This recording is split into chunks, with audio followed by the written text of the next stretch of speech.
Good morning YouTubians, it's Clement's Ghost. It's Monday and it's a beautiful day here on the south coast. It's a Blu-ray release day and I'm going to head up to HMV in a minute. I did some filming over the weekend of a historic town called Arundel, little market town, and I'll throw that in just after this. Then I'll go and get a cup of coffee. Cheers. Take it to HMV, see what is out. Not a lot of films out this week, but I am after 3 titles, so let's hope they've got them in. I'll see you all in a little bit.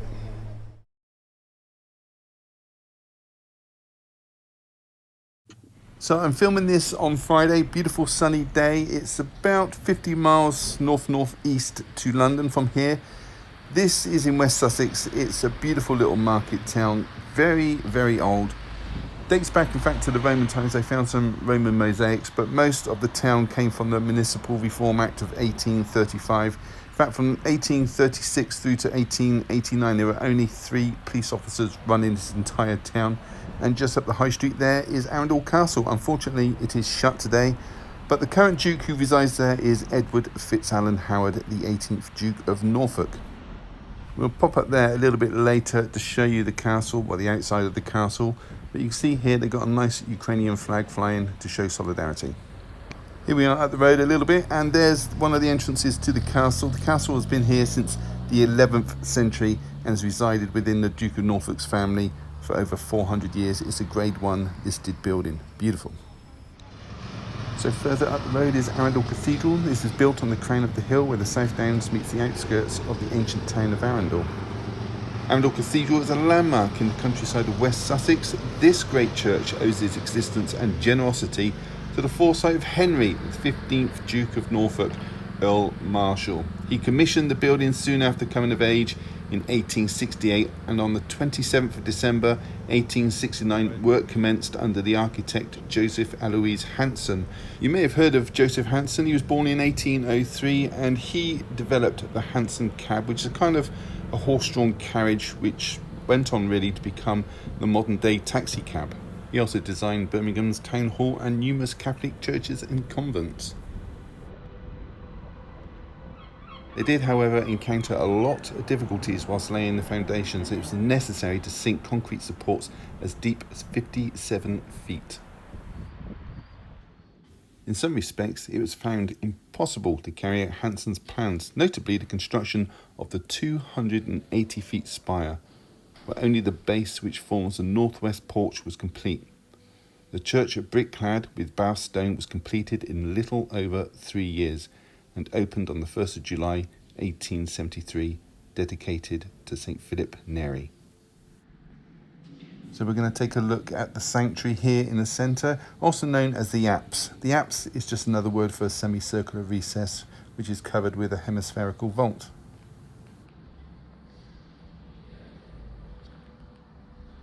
So now we're going to approach the west window and organ, and the organ here was built for St. John's Catholic Church in Islington, but it was installed in Arundel in 1875. Now, some alterations were needed to the casework to avoid masking the lower part of the rosary window. I'm going to take a quick look at the Baptist font now over by the entrance of the cathedral, and then I'll head over to St. Nicholas Church and show you that one. It's a very old church.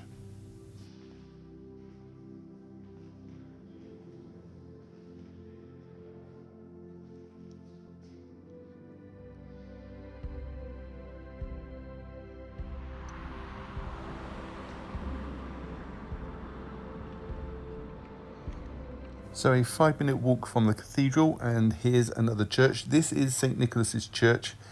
It is a very old church, as you may have seen the sign on the way in, 14th century. It's actually built in 1380, and it's a church of 2 halves. I will explain as I go into the church itself. This was built by the 4th Earl of Arundel. On the left-hand side is the nave for the general public, and on the right-hand side is the chancel. And you can see inside it's quite a tall, majestic building. Bear in mind, there was a very small population, given that the Black Death was just 40 years before, which actually killed half of the congregation. And the Black Death was very rampant in this area. In fact, it killed 5 priests in 1 year alone. And remarkably, on the floor of the church, we've got some very old gravestones. Here's one to John and Sarah Eckel, who died on the 24th of July in 1730. There's also a gravestone here to Thomas Peckham, who was a gent and died February 1708. So I'm going to start heading down to the nave, but before I do that, I'm going to take a slight detour and show you the pulpit. The pulpit is very unusual in this church. Churches of this age usually have wooden pulpits, but this one is carved directly from stone, and it's the original. So you can see the pulpit there to the right of the table, actually carved directly into the pillar, and it's very much in the style of Winchester Cathedral. And because it's in the style of Winchester Cathedral, it's thought that a student of the master builder from Winchester Cathedral actually built this church. Just going around towards the nave now, and you'll notice the church organ, which was a William Hill organ, very prominent organ makers in the day, and this was put in 1817. When it was first put in, it was above the altar, which you can see there in gold, but it was moved during the second restoration. So this is the second part of the church. It's the Fitz-Allen Chapel, which is separating it from the Anglican church. So at the back there, you can see the chancel and high altar area. This is for the priests, canons and choristers of the College of the Holy Trinity to worship.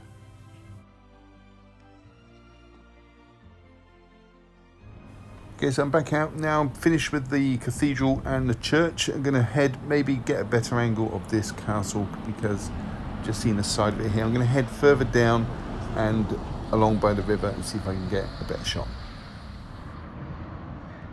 Well, unfortunately, I can't get any closer than this. The castle is shut until the 1st of April. The history of this goes back as far as 1067, so I will come back and give a proper tour and get some better footage, and hopefully that won't be too far in the distant future.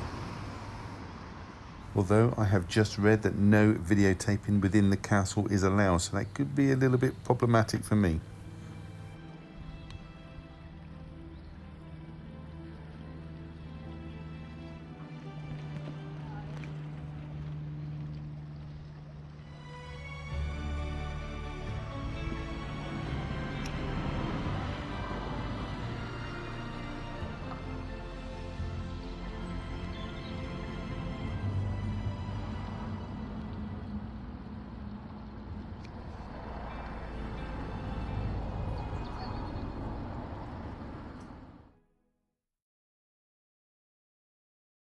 Well, before we pop into H&V, I thought I'd show you this remarkable Lego set. It's of the Titanic, obviously. It has a raisable anchor and a cross section where you can look at the grand staircase, boiler room and smoking lounge. Fantastic.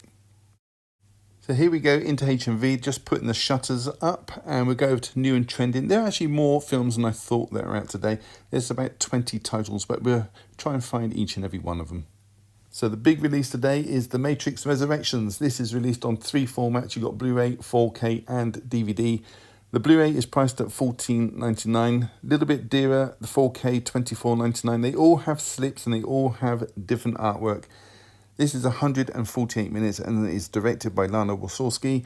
Stars Keanu Reeves, Carrie-Anne Moss and Yahya Abdul-Mateen II. Here's the DVD, priced at just £9.99. All have kind of a matte finish to the slips. Very nice indeed. The next film is Nightmare Alley from Disney Buena Vista. It's from 2021. 150 minutes this one. Up for at least 4 Oscars. Released on 2 formats, Blu-ray and DVD. Blu-ray there, $14.99.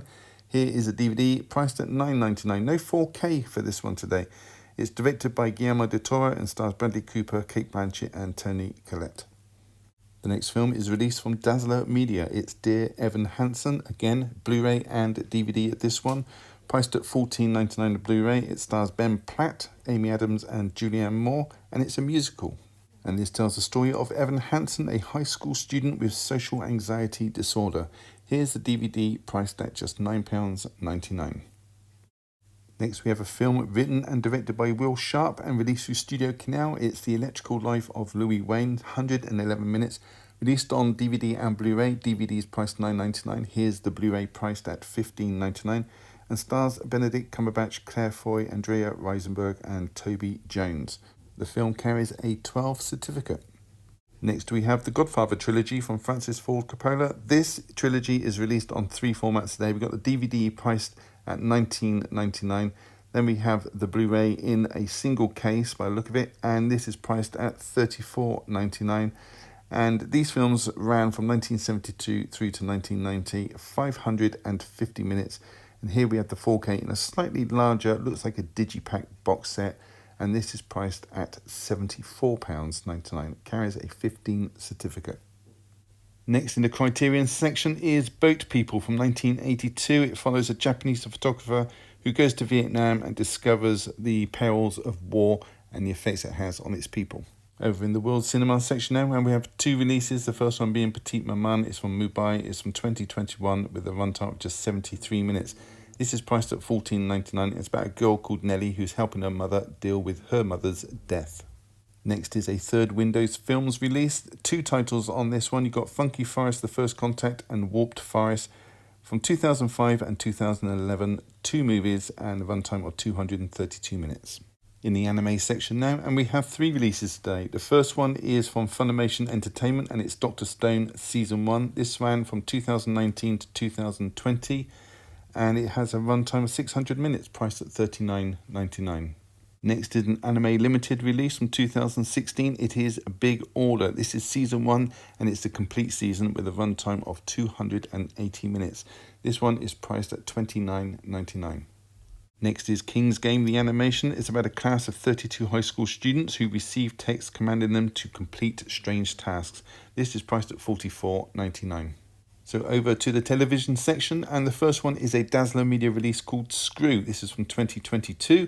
It's a TV miniseries with a runtime of 270 minutes and priced at just £19.99. It carries a 15 certificate, and it follows the staff working at Longmarsh Male Prison in Great Britain.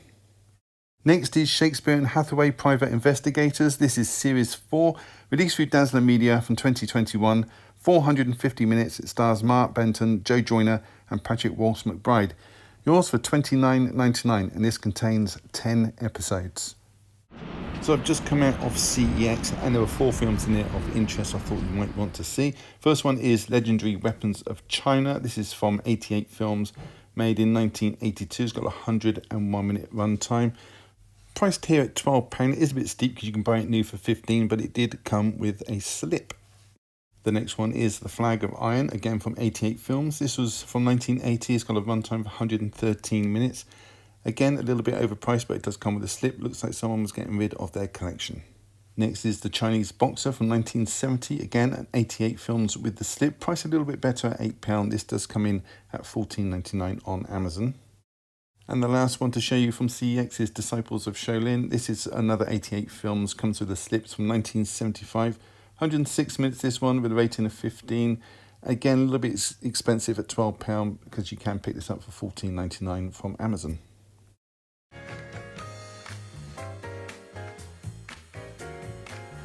Hey everybody, welcome back. 3 titles to show you, but I do have all that Arundel footage as well, which is probably going to push this video into 20 minutes. So let's crack straight on with it. Okay, so the first title to show you is the new Matrix film, The Matrix Resurrections, directed by Lana Wachowski and starring Keanu Reeves back as Mr. Thomas Anderson, aka Neo. Yes, he's back and he's inside the Matrix again. This is set some 60 years after the last film. He's been repaired, but his memories have been suppressed by the machines, of course, and put back in the Matrix. Carrie-Anne Moss is back, and the same thing's happened to her. And despite the film being set 60 years later, both Neo and Trinity, that's Carrie-Anne Moss, have only aged 20 years because they've been modified by the Matrix. Yahya Abdul-Mateen II is portraying Morpheus this time round, but Lawrence Fishburne does feature in the film in some capacity. I'm not going to say where or when. Jonathan Jeff is Agent Smith, and Jada Pinkett Smith returns as Niobe. The film has received a lot of negative reviews since its theatrical release some 3 months ago, and it didn't recoup the $190 million budget, coming in $35 million shy. Again, it'll probably be pushed into profit when digital and physical sales come through. Did get 15 quid out of me. It's a long film, 148 minutes. Let's open it up, take a look inside. So the slip and the cover are exactly the same, and it has just a plain blue disc. So that was The Matrix Resurrections. Next title is a Will Sharp biographical comedy drama called The Electrical Life of Louis Wayne, and it stars the brilliant Benedict Cumberbatch as the title character. Jimmy Winch does play a younger Louis Wayne in this though. You got Claire Foy as Emily Richardson, later Richardson Wayne, spoiler there. Andrea Riseborough plays Caroline Wayne, sister to Louis, and Toby Jones does appear as William Ingram, Sir William Ingram, I should say. And it starts off in the early 1880s and follows the extreme bad luck that follows Louis's life, ending the story, that is, in the 1930s, although he did actually pass away that decade as well. Now, if you don't know who Louis Wain is, he made these drawings or paintings of cats with really big eyes. Very popular back in the day, even having a fan in the form of H.G. Wells himself, the author of Time Machine, War of the Worlds and The Invisible Man. And his character does actually pop up in the film, and he's played by Nick Cave. The film is narrated by none other than the Academy Award winner Olivia Colman. The film's 111 minutes long, and has a making of and a feature The Man Behind the Cats. Let's open it up and take a look inside. Again, the slip and the cover are exactly the same. There's artwork on the disc, and artwork inside showing the cat with the large eyes. So that was The Electrical Life of Louis Wain.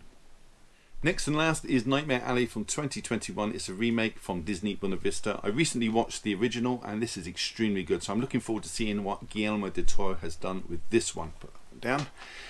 Cast is really impressive. You've got Bradley Cooper as Stanton, he's the lead character. Kate Blanchett is portraying the psychiatrist Lilith Ritter. You've got Toni Collette as Xena, she's the clairvoyant. Willem Dafoe as Clement, who runs the travelling carnival. And it's a story about a man called Stanton, as I told you earlier, played by Bradley Cooper. He's a drifter and he manages to get work in the carnival thanks to his love interest, Mary, who is played by Rooney Mara, I believe. And Stanton is trying to find the secret behind a trick that Xena used to perform with her husband in the carnival. A trick about being able to read the minds of her audience. Her husband, Peter, or Pete, is played by David Strathairn. He's an alcoholic. Peter, not David.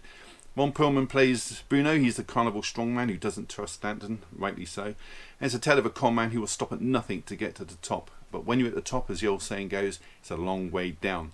Film is set in 1939. It's got a runtime of 150 minutes. Let's open it up and take a look inside. So inside, you just get a plain blue disc. So that was Nightmare Alley, the 2021 remake. So that was it. If you've seen any of those or plan to pick them up or just want to leave a comment, then do so down below and I will read every single comment and try to reply if I have the time.